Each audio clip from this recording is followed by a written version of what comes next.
Hello नमस्ते नमस्कार साथी सब, तो सब केना छे? तो सब निक आबे। तो साथी सब आज सबके बात बता दै छी कि आई के रोस्ट वीडियो में बहुत हार्ड रोस्ट भेले, तो द्वारा सब वीडियो देखे छी तो प्लीज कान में ईयरफोन लगा लियो।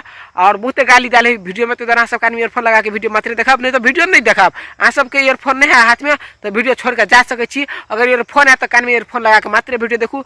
अगर धिया पुता है क्या कार्य तो धिया पुता के साइड कर देवे, तकर बाद वीडियो मात्र स्टार्ट करब, कैला कि वीडियो में बहुत गाली डाले। तो चलू आगे के वीडियो शुरू करी छी। हमर दुनो बैलून साला धुक धुक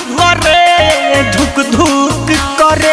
यो मैडम जी, जब अहाँ के बैलून धुक धुक करे ने तो घर वाला से जाके भर देना गायन मरबैत रहू, तब शांत भ जात मन। ऊपर कब नीचे हाथ डाले बीचे बीचे। अच्छा, अहाँ के बीचे बीचे हाथ धक्का गायन फाड़ दे या तब तो गायन मारे की जरूरियो नहीं है, अपने फट जाए। दुनो बावल ऊपर वाला भुक भुक करे। गे निर्लजिया, तोर बैलून धुक धुक करे हो तो ई बात जना का सुनबे छी, गायन मेला आज नहीं होय ह। तोरे सर आदमी के तो लोग गायन मार के छोड़ दे।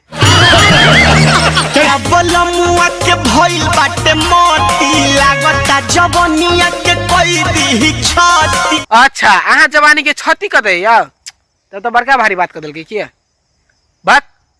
कनिको गायन में लाज नहीं होया है? जब भी जे गायन उघार के देखबे ला तो गायन मारे ले तूने। सोना कर जो लोड सह नहीं पाई दे ठुक करे। यो मैडम जी, जब आके दिया कमजोर है तो डॉक्टर ला जाओ, 2-4 बोतल पानी चढ़ा के ठोकाओगे ना तो कमजोरी नहीं है। हाँ तो बस अकेला रात में रहियो, मिले छी दोसर वीडियो में। आशा की वीडियो निकला तो वीडियो के लाइक कर देबे, चैनल के सब्सक्राइब कर देबे और वीडियो के लाइक ठोक देबे और कमेंट करके कब केना लगल। तो चलू मिले छी दोसर वीडियो में, बाय।